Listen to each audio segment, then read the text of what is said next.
Okay, let's start. Welcome po. 120. Okay. Well, patayin natin ilaw. Okay po. Great. Huwag kayong matutulog ah. Okay na natin. Stay with me guys. This is a long 3-hour thing. And kung gusto niyo magkapera, listen to me. If you don't want, it's okay. And hopefully at the end of this, well, it's up to you if you want to go home and apply whatever you learn. But what I'm going to share, what I'm going to running my own creative business. These are the results of me running through the hoops of peaks and valleys that you would expect in any entrepreneurial endeavor. I've been in the lowest, like, pinakamalaking utang ko, I think it's around 1.5 million. It's okay. You get used to it. That's normal. So ibig sabihin, no. That's not normal. Ibig sabihin, I've seen the worst of it, but also I've seen the best of it. So this one will somehow help you see through what I have experienced and cut through the noise that you might read in Facebook like, Kuya, magkano po ba charge sa ganito? I think you've seen this sa Facebook post na, Kuya, may magpapagawa sa akin ng website. Paano po ba yung singilan? Have you heard those kind of stuff? Right? It's typical. Why? Mainly because Filipino, as our culture, we are not really inclined towards entrepreneurship. We are trained in school to be good and work to respectable companies like this company and earn money. But we're never trained in school to say, this is the path I want to go and I want to be a good entrepreneur. Now there's a certain shift in the world where people are now being entrepreneurial. People trying to be like Mark Zuckerberg. They want to maybe change the world, or they would say dominate it. But unfortunately, guys, those are outliers. I'm not saying you're not outlier, but the chances of you going through that level might be very slim. So, I won't give you the whole survivorship bias here. I'm going to give you the real deal as how I experience it and how we solve it in the process. But I don't want to start me talking. I want to hear you guys first. I want to hear your voice. Pampatanggal ng antok. Because I don't want you to sleep. So let's start sa pinakadulo para bago naman. Can you tell me your name? Just name and then what you do and what you might expect to this workshop. Pwede sabihin, I want to be a millionaire. I want to be the next Steve Jobs. So yeah, from the back forward. Go. I'm actually a fresh grad, but I recently got a job as a business analyst. But I'm also an aspiring UX designer. So parang advice sa akin ng mga mentors or some colleagues na you can do freelance naman. So I want to learn the business side of it, or like how to get clients, how to balance time and full-time. Okay. You're the last. Make sure you naririnig ka sa likod ha. Amplify your voice. Kunyari kakanta ka. Yeah. Hi, I'm Ray. 1 year na akong nagtatrabaho as a web developer, previously system, so jump.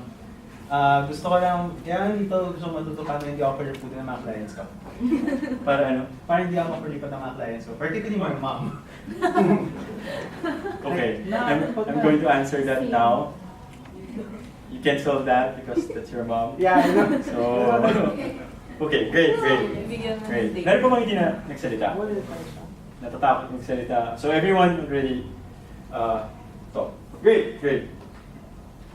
That's exactly the purpose of this workshop. I understand where you're coming from because I was there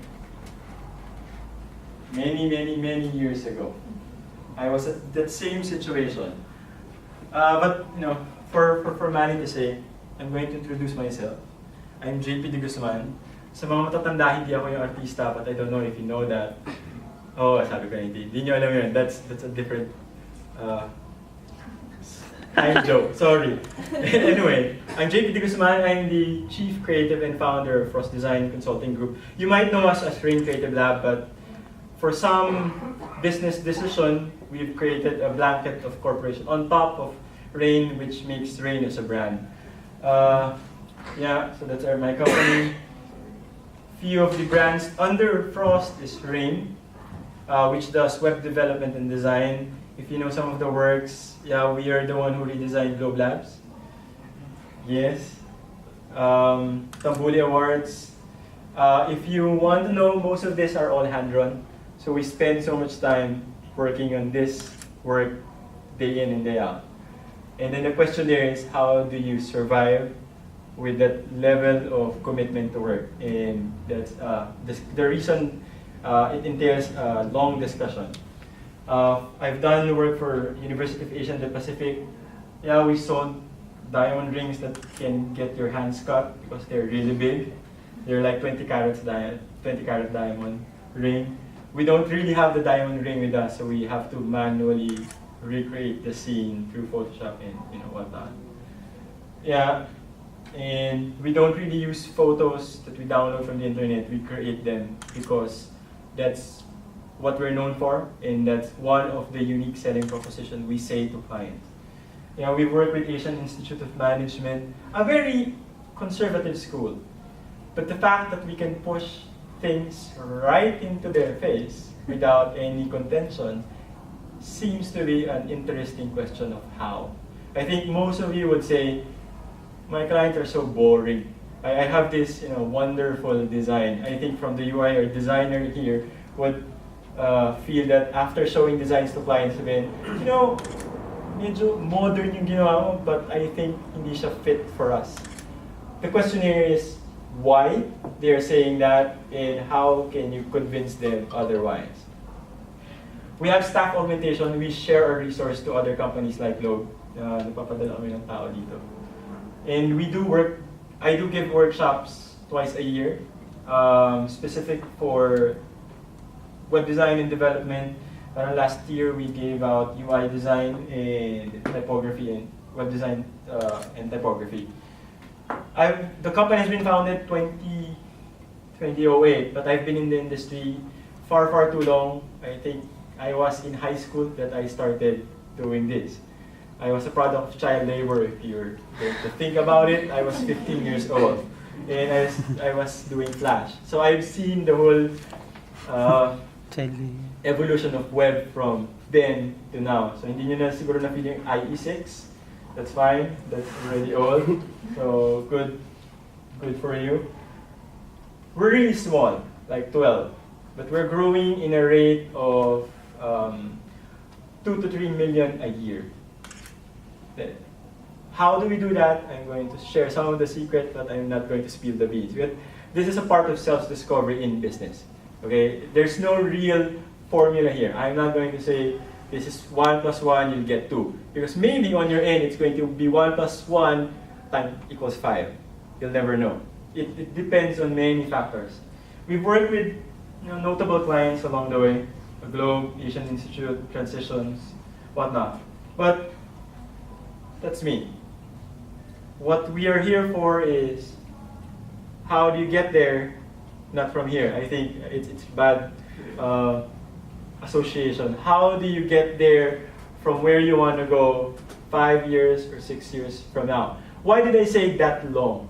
My question to you is, are you willing to invest so much time in your skills and have maybe fully the entirety of your life making your business grow? That's my first question. How many here can commit part of his life in growing his or her business or his practice? Raise your hand. Okay, guys, with conviction, again, how many years willing to commit to invest time in your future business or in your craft? Raise your hand. Good. Why? This is a long game. Business is not a game where I do this now, maybe I go to Boracay the next day and maybe I'll get new clients. This is not that game. This is a game where you feel, first day you feel so happy, the next day you feel terrible because you feel that you're an imposter, someone might. That's the job of being a business leader. That's a job of being in this business. And again, my question, are you going to commit yourself to that feeling? Raise your hand. Great. Why? Because I want to know that you're into it. Because if you're just here to maybe earn a few thousand pesos or earn a few 50,000, there are other opportunities out there. Sabi nga nila, parang networking will earn you how much? 100,000, di ba? Maybe yon. There are different opportunities out there. This is an opportunity where you're going to really spend sweat, blood, and tears. Now, I don't want to speak the whole time here. This is an interactive workshop. So I'm going to throw out cases where we discuss based on your experience, based on my experience, and then we will integrate those things. And then from there, I'm going to drive on some theoretical ideas along the way. Para interactive, para hindi kayo matulog. May nakita ko umihikab eh. Kala niyo ah. Okay, let's go with case number 1. Baked to be together. Okay, I want you to meet Freddy. Freddy's a wonderful freelance identity designer. He has a wide range of works with great following in social media. He charged fairly for his service and seems to be doing good financially. Right? That's Freddy. Sino yung mga feeling nila si Freddy sila? Wala. Okay. Then meet Pat. If you want the French pronunciation, Patissier. Okay. They're a startup in the US. And they were looking for someone who's going to design their logo. They found Freddy's portfolio in Behance. They liked and asked to work with them to work on their brand. As expected, Freddy did an amazing job. Patissier became one of Freddy's constant source of income. His work expanded from marketing collaterals to their website. Freddy is considered as Patissier's best partner. Now, as time goes by, Patissier grows into a national brand in the US. With such exponential growth, they decided to say, let's do a revamp. Time to rebrand. This time around, they didn't get Freddy. They get a well-known brand agency to work with a rebranding initiative. Why? Typical case. You've seen this case, right? You've experienced. Siguro pinagawa nila kay V Graphics. Why? The question is why? Think about it again. You have 2 players here. Freddy and the company. Freddy's good for his price. Apparently, when the company grows, they forget about Freddy. They get a bigger agency to handle their work. Why? Anyone from the audience? Yeah. I think it's because of the scope and the scale. Mm-hmm. Since there's a new rebrand, they need a larger agency to handle it. Sure. Since they have more manpower, especially since it's a known brand already, they need to work fast, and they need more manpower to do it. Okay. And maybe a larger agency could do that work for them. Great. Great. That's one insight. Yeah. Good point. Anyone? Sige.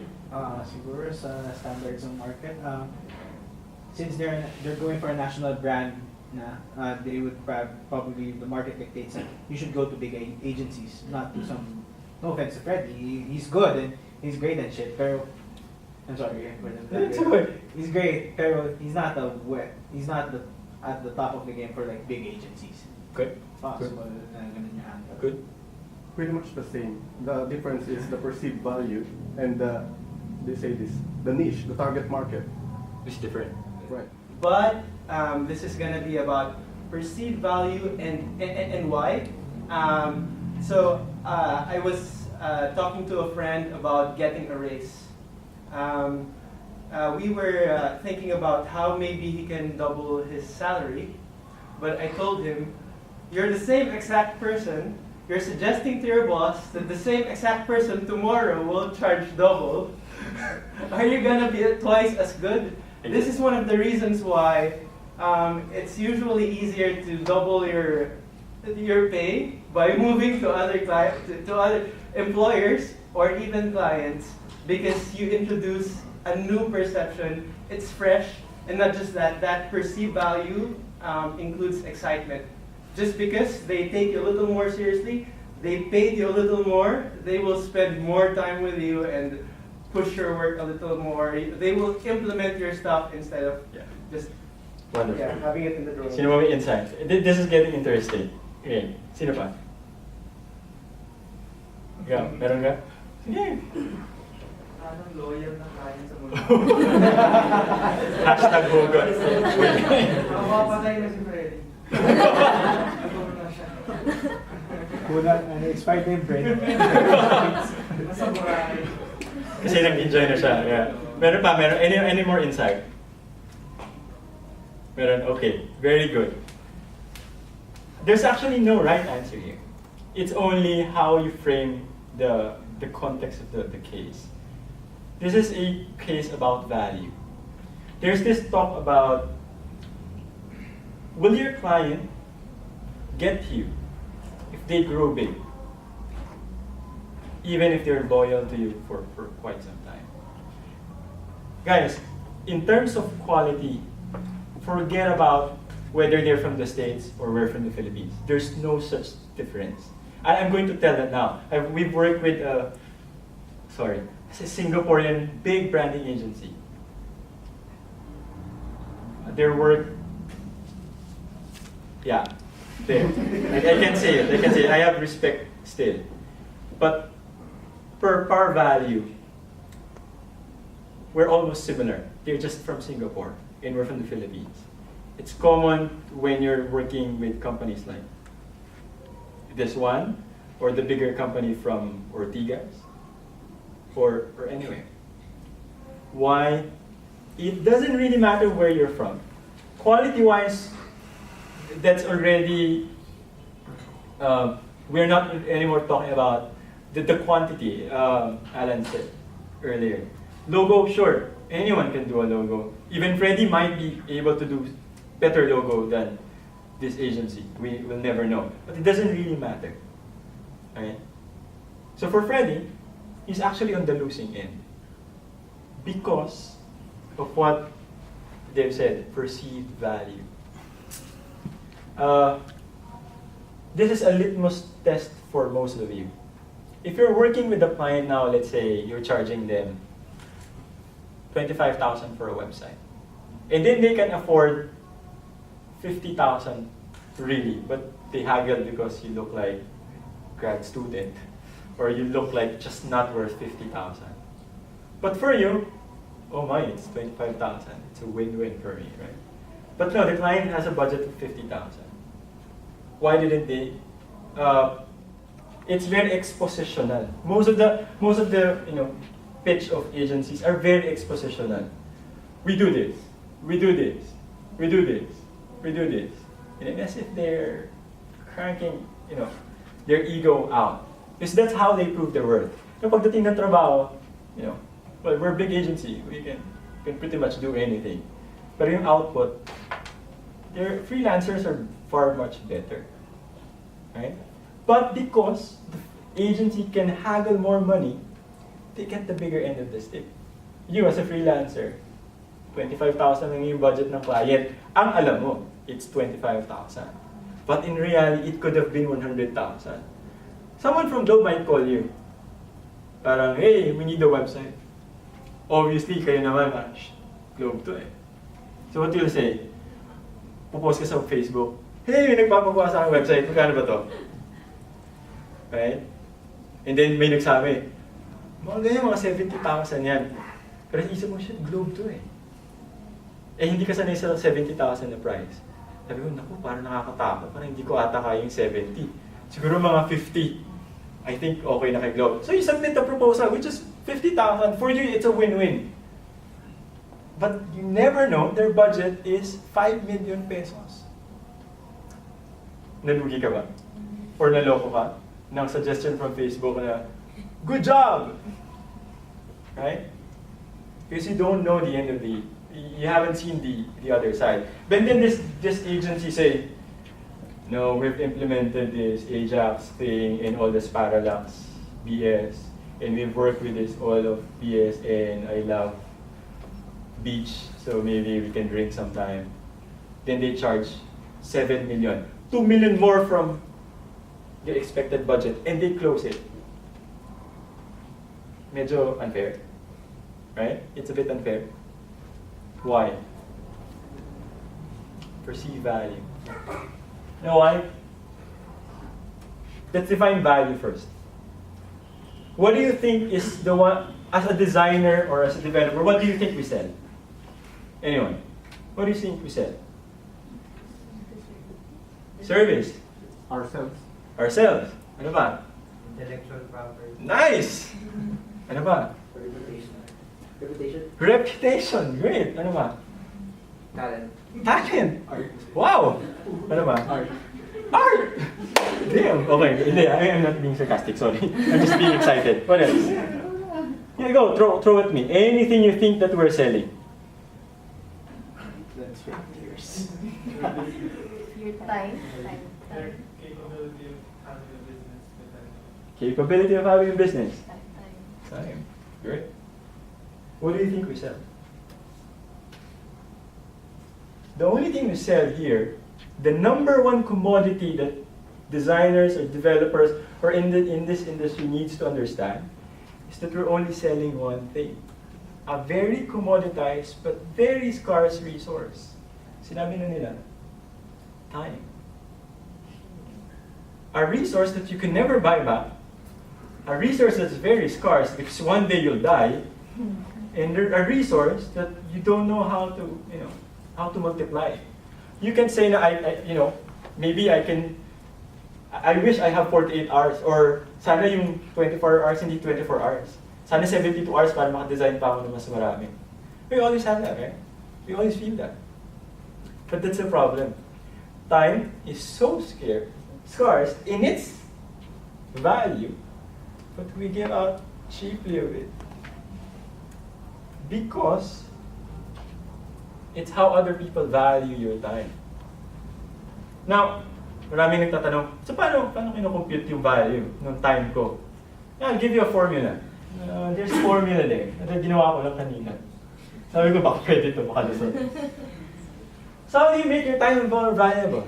Maybe you have this formula that sabi nila, ang formula for pricing is skills eh. So kung gaano ka kagaling, yun yung value mo. How do you quantify galing? So kunyari, mas lamang ka na 3,000 plus 3. Or mas gumraduate ka sa UST times 20. Is that it? Right? Or because I'm here for 10 years, I deserve times 1,000 in anything that I do, and I don't want any cheap projects because I've been here for 10 years. Is that it? Is that how you value time? Is that how you quantify it? For us, it's a perceived value, meaning ourselves. We compute it as skills plus experience multiplied by the expertise and its scarcity. For example, dito sa atin, isa lang ang marunong mag-machine learning. Obviously, if a client goes and search for, sino marunong mag-machine learning? Isa lang nagtaas. Obviously, lahat ng pera sa kanya. Right? Because he's more scarce, he's more valuable to that client. Now, pag sinabi, sino marunong mag-WordPress? Taas ang kamay, sino marunong mag-WordPress? Boom. Damn. Times 1 to, 10. Now, my options are, I can divide their value by 10.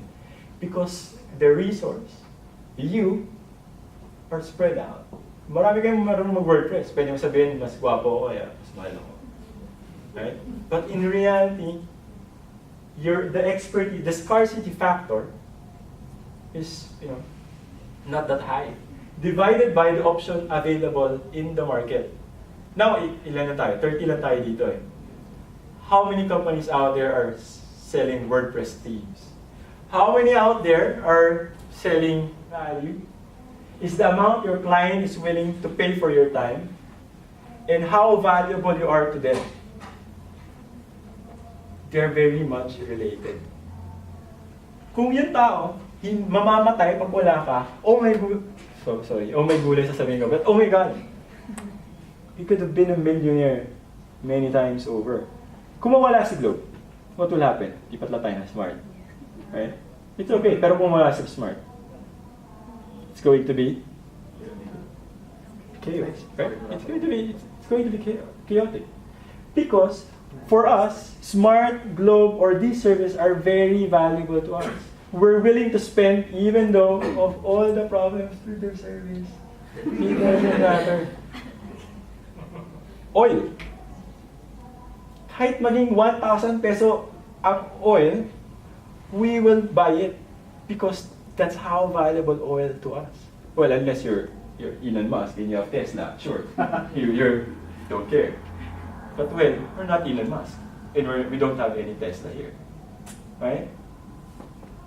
Your value is determined by how much your client is willing to put on you. Doesn't matter how good you are. Marami akong makilala, hindi naman talaga magagaling, pero ang lakas talaga maningin. Parang kapal na mukha mo. Have you ever encountered those kind of proposals? Raise your hand kung meron kayo nakitang ganun. You've encountered. Very nice. So you know how I feel. Right? Ang kapal na mukha nito, hindi naman magaling, pero kapal talaga na mukha. But no, he doesn't care. He gets the job done, he gets the money. Sorry. Right? They get the bigger account, you don't. Why? Well, they're more valuable to client. The business is very market driven. Always remember, we are in a business where we are defined by the movements of the market. Sabi nila, wala nang atang relationship and design. Ano mo, Photoshop lang ako. Okay na yun, makakuha ka ng client. No. For you to appreciate the real value of design in its context, you have to learn economics, you have to appreciate how to read the trends. Because that's the more you understand those things, the better you're going to see the bigger picture. Do you still get me? Nahabol niyo pa rin ako, right? So si Freddy, unfortunately, doesn't have value anymore. Maybe because wala na siyang, hindi naman yung manpower niya is agency yun eh. Yun, pwede sila magbigay ng 5, pero sa totoo, 2 lang talaga yung gagawa. Right? Pero, the agency still get the money. Freddy did it. So for them, the client thinks that Freddy is just a cog in the machine. And that's a very bad place to be. Because you are disposable. By the time you become disposable in the scheme of things, you're the first one going out. Right? Kaya marami nawawalan ng kliyente. Because they're just cogs in the machine. The way to do it is be more valuable. How? Maybe offer something that nobody is trying to offer. But that's hard. We're in a technology game. It's hard to be unique. Ano ba meron unique? Gagawa ka ng AI, gagawa ka ng mas malupit na design. Anyone can do that. I tell you, in this room, pag sinabi magaling ka mag-WordPress, I would argue that someone is 5 times greater than you in development or in management. Someone will always be greater than you. So you don't compete there. I'm going to share the secret of where to compete later. And I think this is the one thing that clients pay for the most, but we disregard often. It's not really creativity. Most of you say clients are paying for creativity. No, they don't. How do you quantify creativity? Can you put a price tag to creativity? How can you be sure that you're more creative than him? Looking at Facebook, browsing feeds, right? You can quantify. But people keep on advertising to their clients that they are the next big thing, they're the most creative. Guys, why? Because clients feel that the more you say the word creative, the more valuable you are. I'm going to share you statistics. In the Philippines, most creative company, the most abused word that doesn't mean anything is creative. All your website, go and look at it. I have a copy of your website on my computer with all your text. I've studied them and analyzed them. Stalk around, yes. And that's why I'm going to share that insight. The word creative is the most abused word. It's as if it's the golden ticket that gets you to Willy Wonka. It's not. Nobody cares if you're creative. It's only good in your portfolio. In business, we don't count creativity as ×5. It doesn't have that hard to quantify. If it's hard to quantify, how do you measure it? Next, ito yung mga favorite na nating topic. Price. Nice. Okay, usap na tayo ng pera. What is price? The amount of money expected, required, given in payment for something by Google. So pag may ginawa ka, you're expected to be paid. Pwede rin libre, which is some people here might be doing for their clients. I won't deny that I've done that many times over. Parang gusto ko magpa-impress sa client. Shit, sige libre. Fuck you. Para feeling ko, baka next time, they might get more projects from me. I will tell you now, they won't. Pag sinabi nyo, usap tayo ng baka pwedeng 50% ngayon, next project, full price. Have you encountered those proposals? 50% muna tayo ngayon, ha? Parang, friendly price. Tapos next time, may business talaga ako sa'yo. Galing mo eh. Anyone who encountered that question, right? I'm going to bust your bubble. You won't go and pay full price to you after you accept that half price. It's not going to happen. If you give discount now and expecting to get the full price after, it's either you're crazy or you're just detached from reality. Nakuha ko ng kalahati eh. Paano magbibiyahin ng full, right? Do you expect that client will say, galing mo talaga? I think you deserve double that. Say no one, right? Then will I pay full if I already got it half? Technique in negotiation, double it if you can. Because obviously they will negotiate, they will haggle. So ganyan talaga yung price namin, sorry, if you can, fine. Walk away. That's better than, sige, friend naman tayo eh, 50%. Basta next time, akin yung project mo, tapos malaman-laman mo, meron na siya nakuha, 50% of your 50%. Guys, it do happen. Every day. We've seen this a lot. So, in pricing, they say, if you've already set up a price, if you accept half, don't expect to get the full. That's how it is. Now, what are the factors that affect price? I think we know this, right? Demand for your service. So the more clients you get, dapat tinataas mo yung presyo.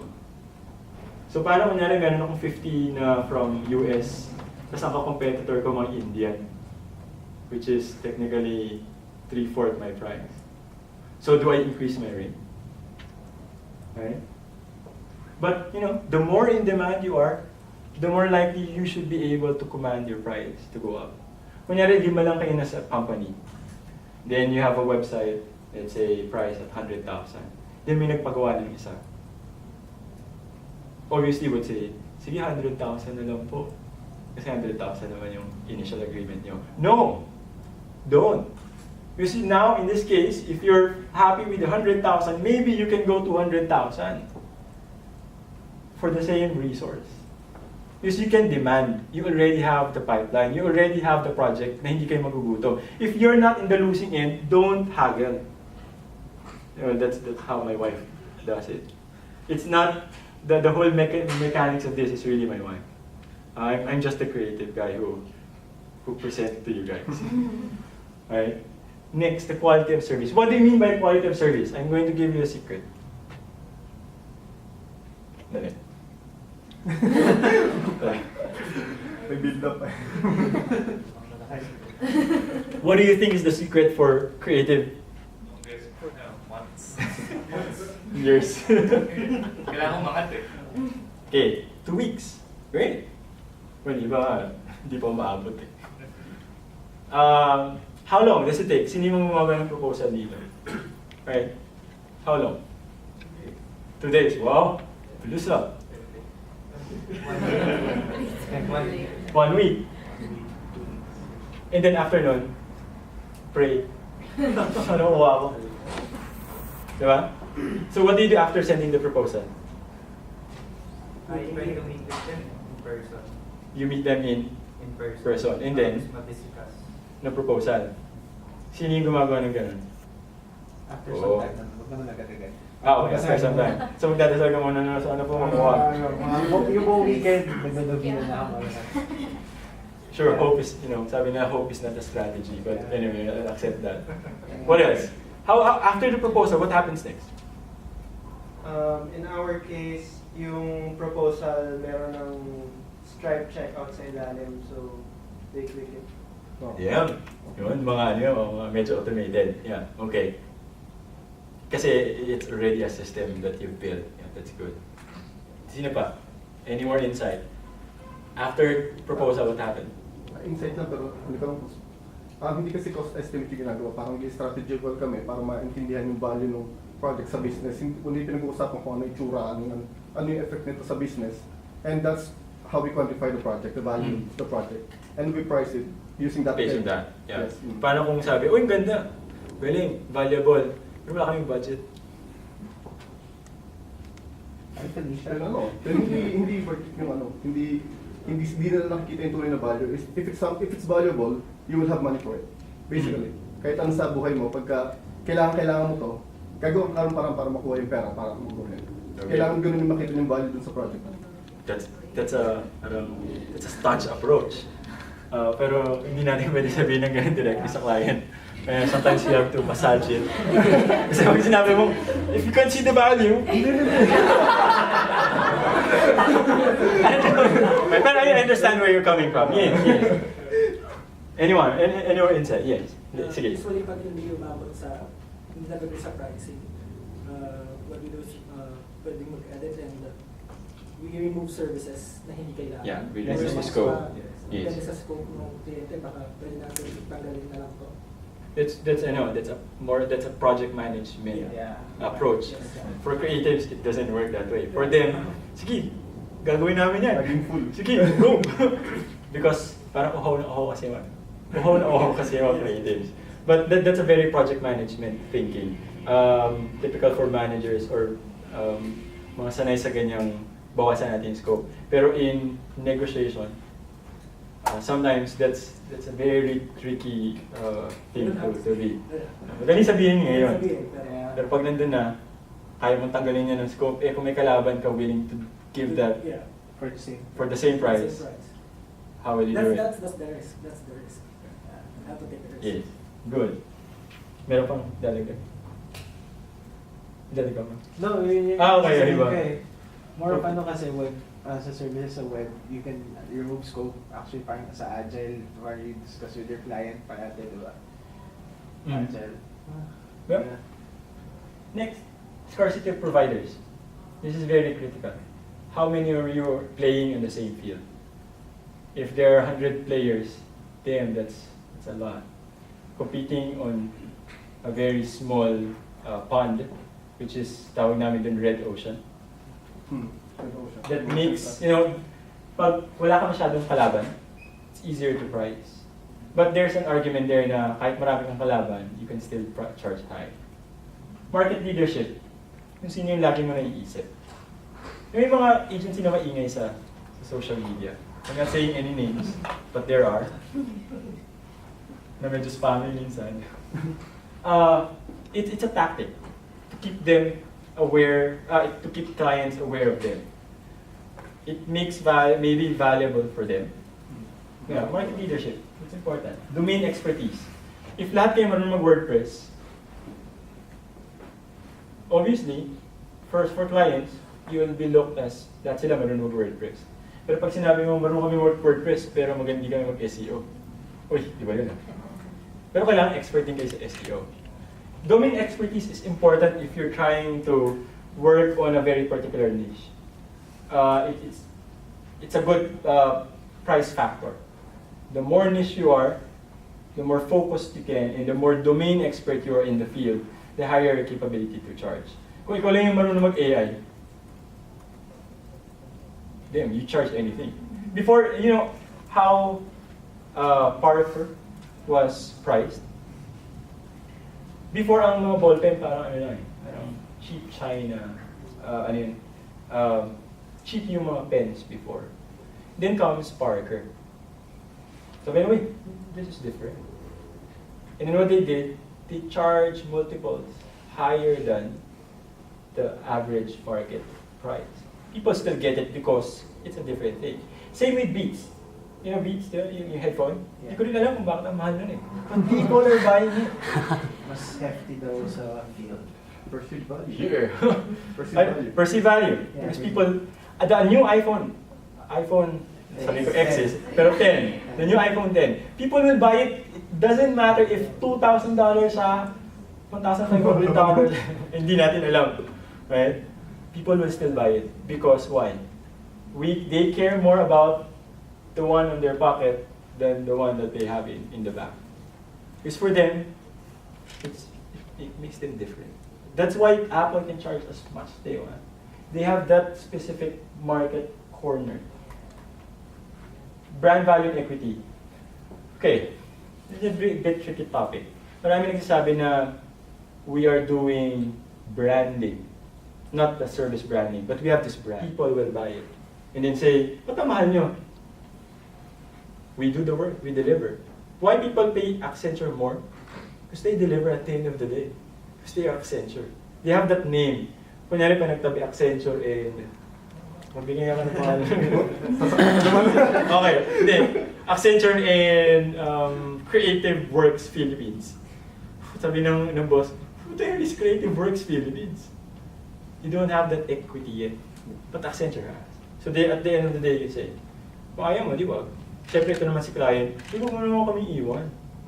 Kasi ikaw, parang, almost nagmamalimos ko na, hindi mo na kami, sige na, please. Pero hindi ka pa rin papansinin. Because, for the client, they are more valuable. They have more brand equity. Now, what makes price go down? If there's too much competition, still arguable. I can argue that it doesn't matter how many competition there is. The switching cost is low. Okay, so what is switching cost? If there are 5 agencies competing on a project, and then my cost of switching from one agent to another is cheap, that I don't need to rebuild something, it makes the price down. You know the reason why a client would say, ayaw namin ng custom CMS, nakakatakot yun eh. Kasi they're going to lock you in. You're going to lock you in. Kasi sabi, hindi, WordPress tayo, Drupal, para open source. Tapos paglipat naman din sa kabilang agency, ayun, pangat ang ginawa ng last agency niyo, ulitin natin. Guilty kayo ng gano'n, or narinig niyo na yung gano'ng line. Right? Pero ulitin ulit. But you know, the switching cost is low. Some clients would prefer expensive service. 5 minutes na lang. 1 hour. Okay, yeah. Some clients would prefer expensive services because they can guarantee that the switching cost for them to get parang mas murang service is low. It's less riskier than that. Ang sinasabi nila, kuha tayo freelancer now and then upgrade tayo to bigger agencies. That's a risky proposition. Never put yourself into that. Because ganito, for example, a good freelance. Sabi niya, sir, kaya ko yung gawin at 25,000. Uy, ikaw naman, shit, savings to. Nagawa nga niya. Di mo nga lang ma-lunch. Kasi ang pangit. Pero nag-agree kayo. 25,000 eh. And then lilipat ka sa isang, sabi ang pangit ng ginawa ng isa. Baka pwede tayo kasi ang charge naman nito 50,000. So how much do you already spend? 25,000. Gagastos ko ulit ng 50,000. Palpak ulit. So lipat ka ulit. This time, 150 naman, tatanong mo, sure ka ba talaga? Magaling ka? kasi laki na lang ginastos ko dito eh. Then the doubt seeps into the client. Tapos at the end of that, after their man come, they say, no, I think let's not hire freelancers. Let's just get reputable company. Then the battle comes in. Then a different pricing strategy seeps in. That's a totally different competition. Because for them, that's why you can only charge as much. They're pulling you down because the switching cost for you as a freelancer is very risky for a client. Pag nasagasaan ka, tapos na yung project. Sorry. Kung nag-down payment na sila, gratis. Pinatay mo naman kami. Ay, hindi. Kunyari lang. Diba? Hindi ko nga sinabi kung natokhan kayo. Right? Gratis yun. That's riskier. Pero kung kunyari ang company, na napilay yung designer, hindi ko napapatay, napilay, and he's unable to do it, okay lang, mapapalitan siya. Right? So, you know, the risk is different. And that's why freelancer can only charge as much. Because of the risk that you put to clients. And that's why you need to pull down your price. Commodity, your value is very commoditized. Okay, what brand of shampoo that comes to your mind when you say shampoo? Head and Shoulders. Si Ross, hindi kilala siya ba? Clear. Right? Ano ba? Meron pa ba? Palmolive? Ano ba? Lux. So siya? Ay, sorry. Right? May brand sa utak niyo, right? Brand recall. Those brand keeps on knocking your head. Parang ano lang sila, commodity. Bonus Bonus shampoo. Ayan, buti na lang alala ko. Bonus shampoo. Okay lang. Right? Safe. Right, safe. You don't remember bonus, right? Pag naalala niyo yung phone, ano naalala niyo? Napakasit iPhone. Pero hindi niyo naaalala yung... Ano yun? Hindi ko. Wala kasi namin cherry mobile ah. You know, Nokia. Pero may mga phone na parang di keypad pa. Right? You don't remember them because they are commodities. They're in their intrinsic value, they just do their job. Maybe they are not for you. If you're commoditized, which is most creative agency, they can charge more. You know why India is winning this whole pricing game? They have commoditized this piece of game that we are trying to play. You know, di ba, Upworks, freelancers.com, they have commoditized the platform. Parang paramihan tayo dito. So now, the bargaining power is not anymore on the designer. It's on the client side. So lahat kayo, commodity. I don't care kung you're from Romania or from the US. It doesn't matter. You are a commodity. You have to remove yourself. If you're going to be a freelance in the future, if you plan to build your own business, please, kahit na dumami pa yung listahan ko na tinatrack, just don't commoditize yourself. Parang I think si Alan posted the question, how do you work on those commoditizing mga UI elements? It reduces the value of UI designers. Right? Parang kasi ngayon, nadadownload eh. Ito naman si client, nadadownload ko lang naman yan eh. $3 pa kayo, minsan free. Or iba, bootleg pa. So paano yun? Sorry na lang tayo. Because the industry in itself commoditizes itself to be something like that. It's for everyone. Remember, hindi lang lahat gusto ng premium. Ah. Sometimes there's a mass market, there's a medium market to play in. Don't look at that, parang we need to compete on commoditized goods. Forget it, you will die tomorrow. This competition is really stiff. Unless you don't sleep 24 hours and you can code straight without sleeping, damn, good for him. He might survive, but unfortunately, you are limited. Remember, time is the most scarce resource we have. Pesos. Okay, now this is the clincher. If you're a freelance, minus all of that, now you ask, will my client accept a 1,500 per hour rate for my designer? Okay, let's simulate here. A website, how long does a website would take? It depends on what you use. Okay. Weeks. Okay. I think mag-hashtag weeks na. Okay, let's simulate. A layout. Let's say a designer can finish a layout for 20 hours. Okay ba yun? 20 hours for a design. 2 to 3 days. Matagal ba yun? Matagal? Wow! Piling ko template yun eh. Parang siya template. Boom, boom. Okay. So may nag-react ng 20. Masyado raw matagal. Sino pa? Pwede na yun. Okay, 20 hours. Sige. Basta magdi-design lang siya. Magdi-design siya ng layout for some odd reason. At reason. 20 hours.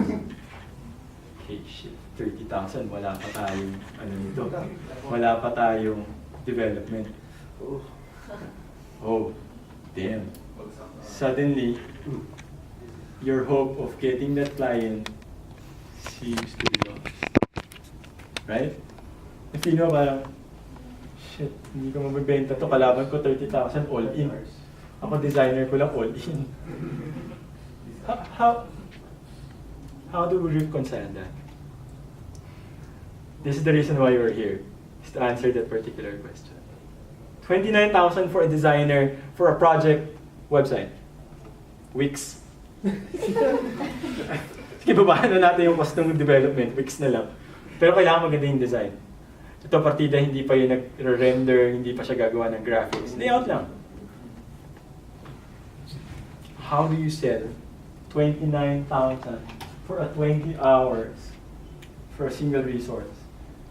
The resource should have been, okay, the final computation is, this is your rate multiplied by this times, holy shit, 250,000. Per month? That's the value of your designer should be giving in your company. Nakikita yung shift in perspective. Now this is not anymore a number. You're already thinking about strategy. That's why you don't give out the price. Magkano po to?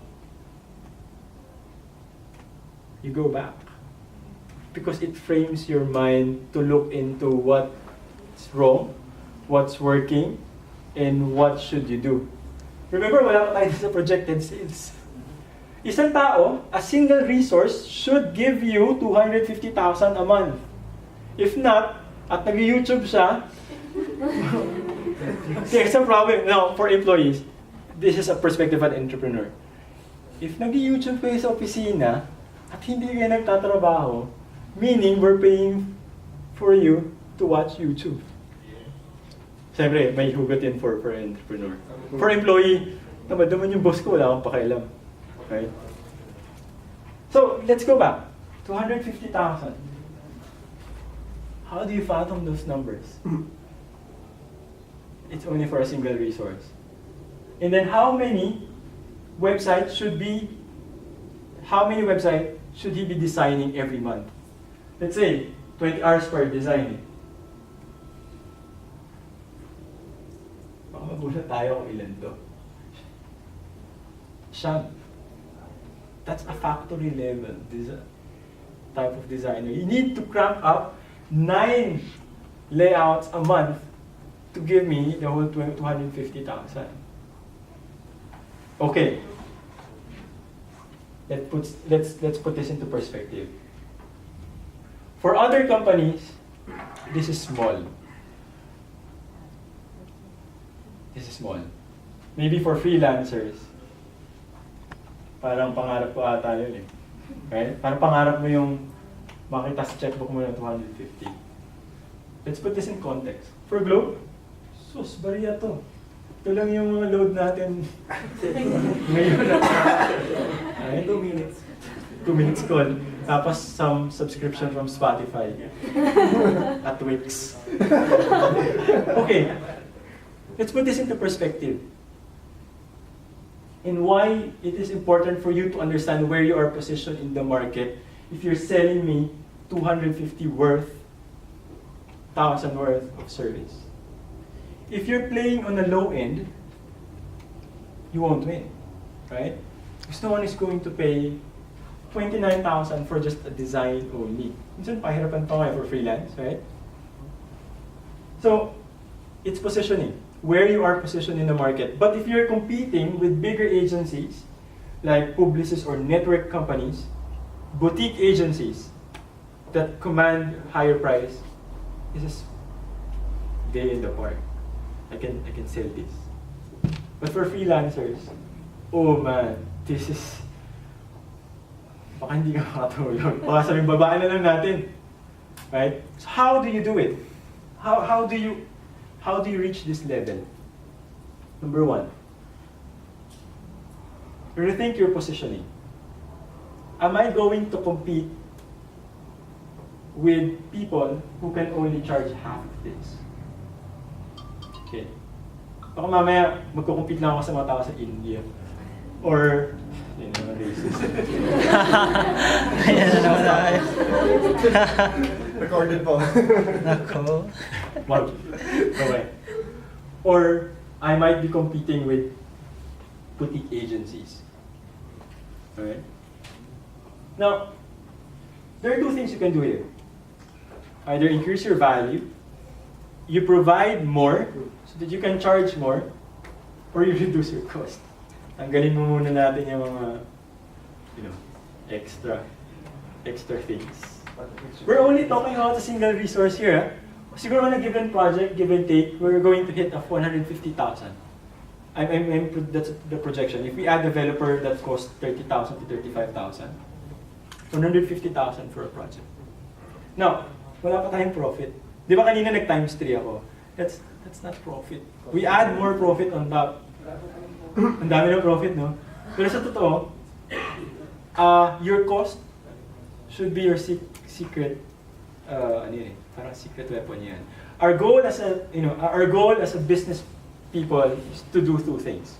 Reduce the cost as much as we can, get more money so that we can have more profits. If you're going to do anything in business, just do that. Yeah. Reduce the cost. Huwag mo namang baratin yung designer mo. Parang, wait, 12,000 na lang. May extra pa. Huwag naman. I mean, if you do that, you're in the risk of competing with companies who can pay better salary, which is the case for most local agencies. Now, pwede mong sabihin na bawasan natin yung rent, pero nandun eh. So how do you do it? Again, it's either adjust your cost or you make it efficient so that you can produce more at short amount of time. Yeah, template generator. Sometimes commodities can be used as an advantage to have innovation.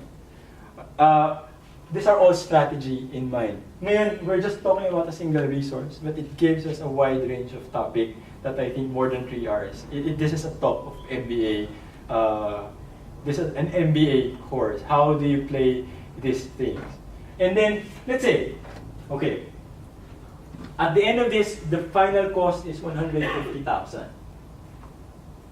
Okay. Now, Jordan Belfort does this. Sell me 150,000 website. Go. Go. Yeah. Sell me 150,000. I don't know anything about your business. Paano kita bebentahan ng 150? Mali ko kung magkano ba pera mo, magkano ba ang benefit ng website sa'yo? Okay, that's tough. Yeah. Do you have a website? Yeah, kunya may website. Yeah. Sell me 150,000 website. You've seen my website, you say it's ugly. Let's say it's ugly. Then sell me 150,000. Yes, asking is 150. The value of my website that I developed is 150,000. That's it. Iba mo ang level. Okay, sino ba? Sell me 150,000 website. How much is your company? Huh? Oh, good question. Okay, I'm Globe. Ay! Oh, weird, di ba? Why? Sell me 150,000 website, I'm Globe. You're a 700 million peso company, but your website is less than 1/10 of your work. Yun. Your website should work harder than you. Ooh, okay. Standard. Yun. Tapos, ayun na. Yes, I like that. So, ganun sila. Yeah. Good. Then, sino pa? Sino pa? Who's going to try? Send me 150,000. I can go on your website for 200. Is that okay? Does that sound okay? Sabi nung isa, 50,000 lang yung website eh. Ba't sa'yo 200? No, you pay peanuts, you get monkeys. Oh! Great. Okay. So iba-iba yung strategy nyo. Which is fine. Which is fine. Yung isa, hard. Okay. Hindi ko lang website mo. Bahala ka. Yung isa, the strategy there is, right? You're telling them that your website is not working. Some client may be defensive pag sinabi mong ganun, and you have to be careful. Other would be pay monkeys, get monkey, parang pay peanuts, get monkeys, right? Sure. Now, the challenge really is convincing them that you're worth here. But some companies, for them, papalagayan ko 150,000 website based on our computation and simulation. Some companies will say, ay, yung website na to, charge mo ng ganito ha, 5 million.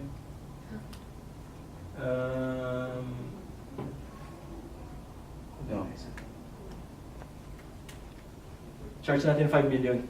Yung 150,000 website, charge natin ng 5 million. How do you sell it? Do you want a website that will give you 10 million per year? Okay? Okay? Then invest in my 5 million website. Sige. Give you 10 million. So yeah, you're convincing me. You're convincing the client. That's typical. What else? Let's sell it at 5 million. No change. We're still at 150. Our base cost is still at that range. But we're selling it at 5 million. How do you do it? Sino ba? Sinong kaya? Why are you in the market for a new website? And then? Answer Okay. We feel that our website is a bit outdated already. Just outdated, so we don't have no number KPIs. No, my boss doesn't care. I just need a good website. Oh yeah, well, yeah. So you want a good-looking website? Yeah, I think it should be really spanky. Yeah, this one is really spanky because we follow standards 1, 2, and 3. And what are your options? Options meaning, Do you have the developers in-house? no, we have the money. We just maybe ask them to do it. Oh, but do you have internal resource? We don't want to hire. You don't want to hire. So you're hiring third party? Yes, that's why we're talking to you. Yeah, no, I mean, are you shopping between different agencies? Oh yes, there's one agency from Singapore.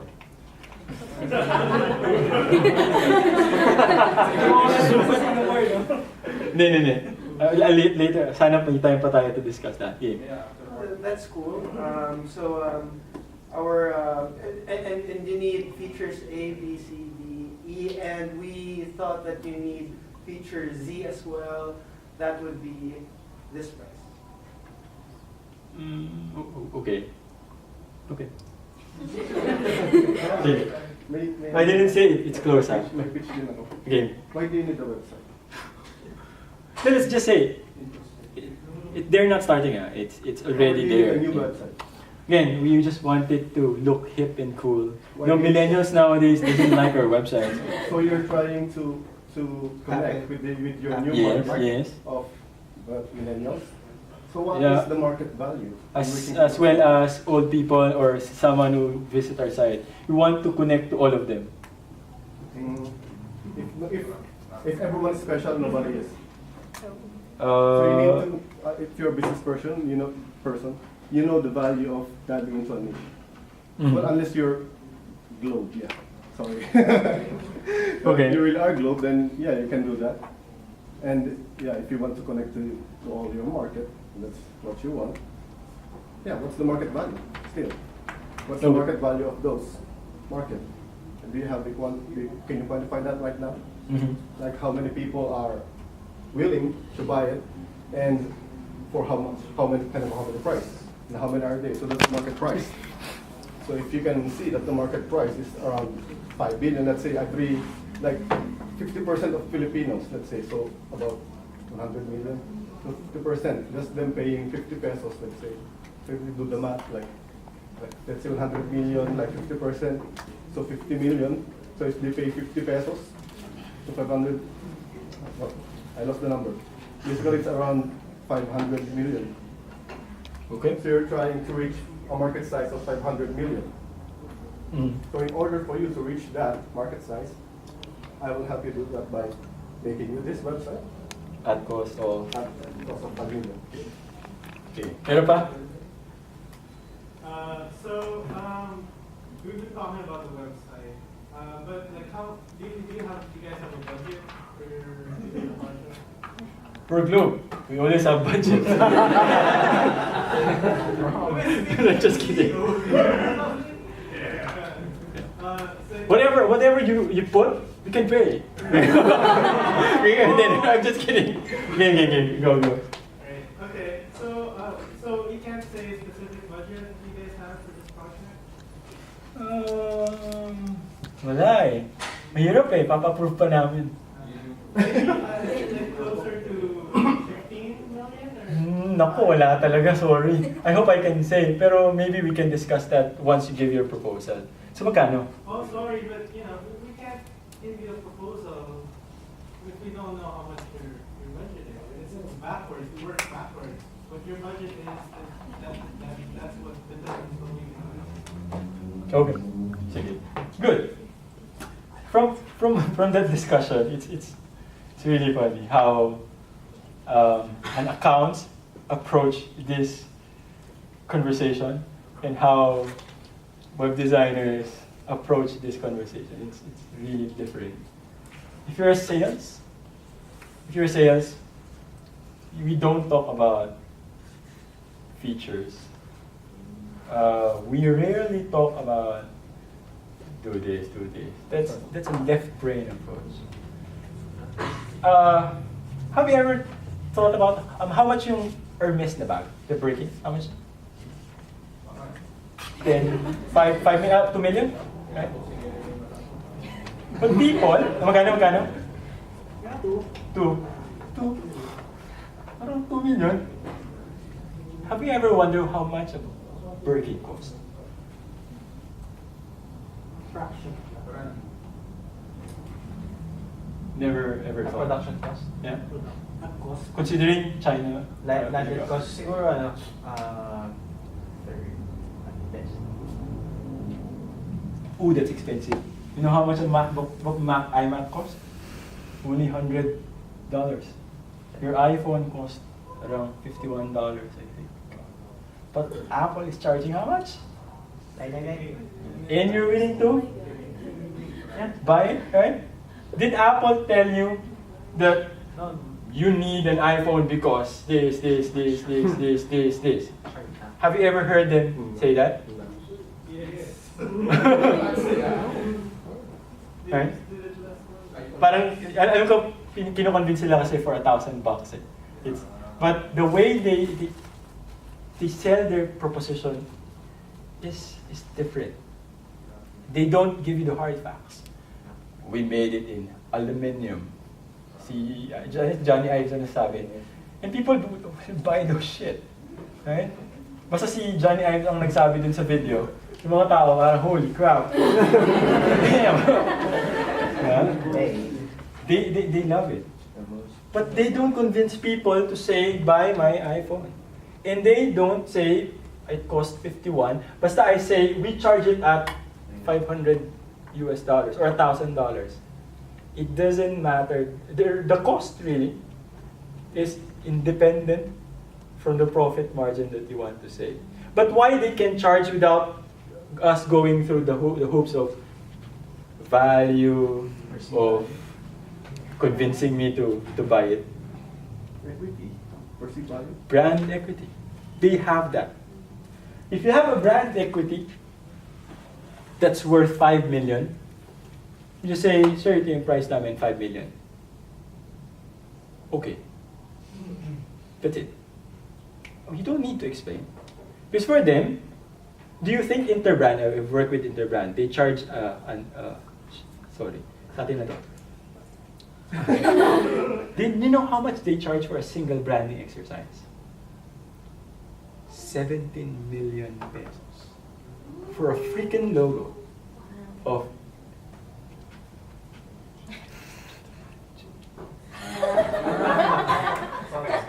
okay? Million. Did the client brush it up? What 17 million? Why can they sell it at that range na walang resistance? Pero sa atin parang nagmamakaawa pa tayo of all the litany to say it. Because for us, we haven't built that concept of equity. Wala pa tayo. That's why for other companies, for freelance who's starting out, if you don't have equity, it's tougher to sell at higher price. Now, well, unfortunately, hindi na natin mauubos lahat yung case. Kasi malapit na tayo matapos. I hope that you learned something. Do you understand ba? Do you understand what I'm driving at? Yes? So you're saying brand equity determines how much you can charge? Oh yeah, more than that. More than that. It determines the command of the market. The more equity you have, the more command you can do to your client. Because it determines the level of clients that you get. Kunyari, ikaw yung preppy. No. Ikaw yung parang developer na pag nagpe-present, sir, 50,000. Ay, sir, 25,000 na lang. You don't, tapos sasabihin mo, and then another project, sir, parang 100,000 po yan eh. Tapos yung mukha mo parang, I won't buy it. Right? Pero, some people will have that confidence of saying, sir, our price is really at 300,000, our minimum asking price. Whether you can afford it, then we can talk. If not, I think there are better options out there. You have balls, right? Ayun, Miss Babae. Now I'm sexist. Okay. So how do you filter your client? I think we need to jump because based on oras na. I hope nandito kayo nabora. How do you do this if you're asking for a price? And how do you filter it? This is for finding clients. This is how you do it. Set a minimum price. Okay? This is where your dignity comes in. Yung ano nga, yung... o nga. Yung... No. Maingat ako eh. Okay. You know, when a client asks us, pwede ba magpagawa ng website?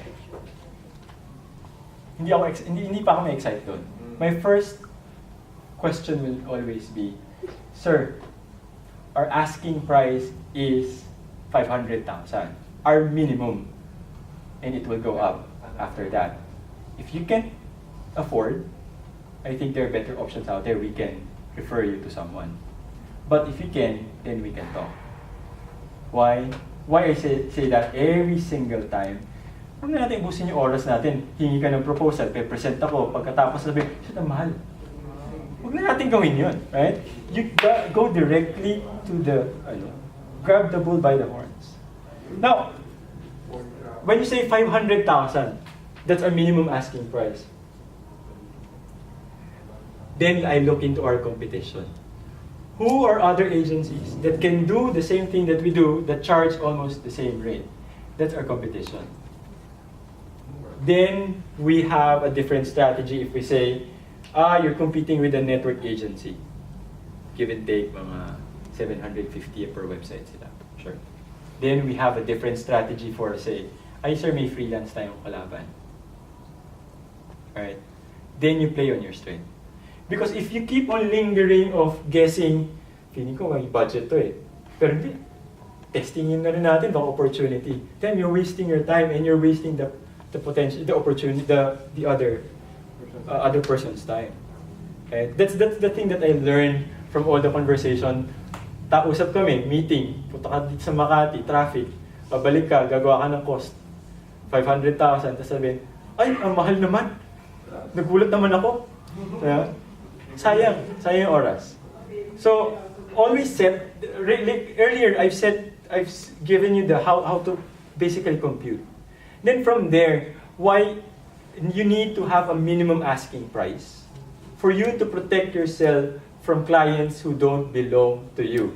You are not for everyone's client. Right? Kung may maalala kayo, aside from the racist remarks and everything else, we are not for everyone. Not everyone is our client, and not all opportunities are worth pursuing. Just remember those. Not because they are asking for a website, you are the best one for them. Mali mo, gusto na lang nila magpagawa ng website, tapos ang ginagawa nila parang inidoro. Pero for you, hindi. Pwede naman, kung gusto mo talagang patulan. Right?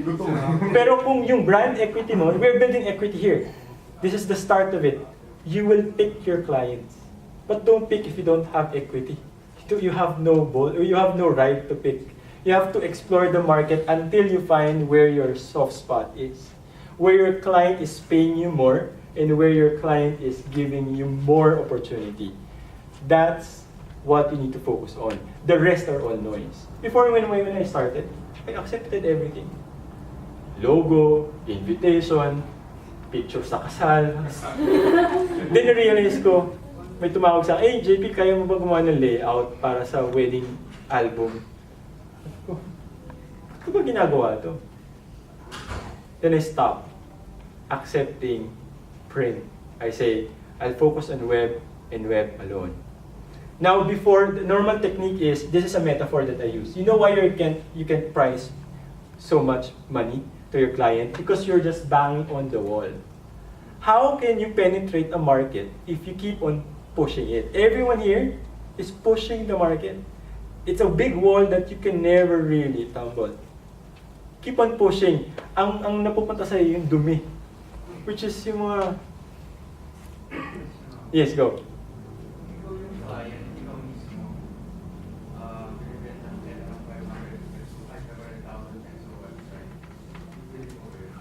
Ako. Oy. That's a different question. Baka mabentahan mo ko. Okay. We're going to, nasa brand value, nasa value yan eh. You're going to look at what I value and what you value. We need to align what we value together. It's harder for you to push an amount if you don't value the same thing. Earlier, sabi ko kanina, si Freddy, apparently, yung client niya doesn't really value his creativity. They only value his cost na mas mababa and available. Other than that, that's it. Okay? So, now, tatanong ako, so will I pay 500,000? I won't pay the government 500,000 even. No, joke. It depends. Number one, if this is an investment that will give me high results. If we are talking about multiples of 5, multiples of 10, right? An investment that I think the company will benefit. That's number one. Next, do I value the money I'm going to give you in return for that service? Kung sasabi mo sa akin, gawa kami ng logo, or gagawa kami ng website, what else? Everyone can do that. But if I say I value good design, I'm very picky. I want certain quality. There are clients that it's really hard to impress because they are really picky in terms of design. They want the top notch. Sure, 500,000 baka sabihin niya, mura mo ah. Make it 1 million. Some people will go there. Some client will pay the most expensive thing in the world because they have ego the size of their boss. Now, at least we can stop there. Positioning. It's the best one. Saan? Positioning. Positioning. Positioning tayo. Okay, sabi niyo. Ayaw niyo ng iba. Guys, Guys, may ano? Sino positioning? You're okay with it? Baka may violent reaction. Okay. Positioning. Actually, may case study ako for positioning, but let's skip that. Okay. How do you position yourself in the market? Actually, prior to this, you need to understand your competitors. Statistics. There are 100 creative agencies in the Philippines, as of my count. It's composed of small agencies, boutiques, and large network agencies, all competing for talent, for clients, and for this. Now, there's a growing demand for regional players in the Philippines. Big clients prefer foreign agencies working on their brand. Ooh, that's tough. Especially websites or anything to do with digital. They prefer foreign perspective. BDO, Jollibee, Globe, AIM, anything about Ayala's are all designed by who? Singaporean companies. Iba may iba, Australian. You're competing with two regional players, Singapore and Australia. The competition now, forget about your local competitors. They don't matter. You need to compete with regional if you want to play this game. Because they are raking more money than us. That's why hindi naman ako galit. Okay. Actually, there's this what we call value graph. But if you want to do some readings about it, it's from Blue Ocean Strategy. Siguro, give me 5 minutes to just discuss the entire thing, and I'll teach you how to do your value graph. Blah blah blah. I skip this. This is unique selling proposition. Do you know how to create your unique selling proposition? This is a basic matrix of how we do it. You only need 3 things. What you're good at, how you do it makes you unique. Ulitin ko. What you're good at, how you do it makes you unique. This is our USP. This is what we call our USP matrix. That's how we explain to our clients what we do. It gives them a clear idea of how we do it in our agency. Okay, that's unique selling proposition. Then how do you segment the market? This is how you position yourself. You have to identify who are the players involved. I'm going to run very quickly here. In example, a full web design, a full service agency will have this. They have the ability to do web design and development in-house. They are a full service digital agency. They can do everything that a digital agency can do. And yes, they can also do branding on the side. Right? But they are not good with IT. Have you ever encountered a marketing agency doing IT work? It's funny. You don't want. Sorry. Anyway. So their strength is really on the side. So when you're doing positioning, do this in partition plane.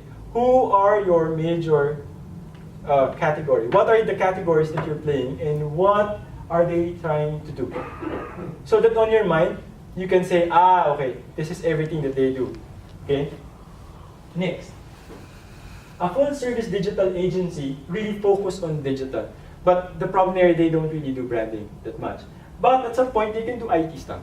Meaning, I think some digital agencies does app development, but not as extensive as an IT company. Right? So, the problem here, ang gap nila is branding. You can clearly see, right? Now, a large network agency with the likes of BBDO, with hands that spans millions, they can do everything. They can buy small shops. Actually, the trend nowadays is what we call consolidation of service.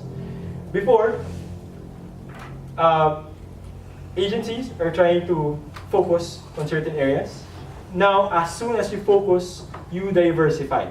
Because that's how you capture the market. That's what they're doing. More market, more opportunities. So this is a one-stop shop approach. Gagawin namin lahat, bigay mo sa amin. For bigger clients, they love it. Now, web design shops. Liit, no? No opportunity. Ang liit ng ginagawa ng web design companies. But people are trying to play in this area for some odd reason. They're good with web design, but they're somehow okay with IT development. Pero they're just focused on this. They're bad at other segments. But people keep on playing on this area. So if you're a company, how do you look into it? Do you expand the range? Do you expand vertically? Or do you expand horizontally? Nakikita niyo yung difference of perspective? By just plotting them out, you can see what are the problems, what are the gaps. So we can change this to, okay, I'm a content development firm. What are the different services around it? And what we are doing there? From there, you can see the gap. Magaling tayo sa writing, pero parang hindi tayo magaling sa cascade and rollout. O magaling tayo sa production, but we're not good with writing SEO-related content. Maybe we can do that. Then you can plan to add more, what? Value to your company. Next, an IT development shop is something like this. They're good with IT, as in, they're systems thinker. They can do web design, but they're focused on this one. But, you know, Accenture, this big four, we call them the big four. Specific, Accenture. You know the strategy of Accenture now? They're already competing against big guys from Madison Avenue. The big, Ogilvy, BBDO. The top the top companies now in marketing are not ad agencies. It's IT consulting companies. Ever wonder why? Because we're already shifting into a data-driven economy. They have the advantage. I can roll out IT professionals, then I just buy in, creative shops, right? That's how they expand their market. That's how they're able to play the big guys. Now they're bigger than big advertising agencies. Now branding agencies might have something to do with this. They're focused on branding. They might have full service capability, but mostly on this area.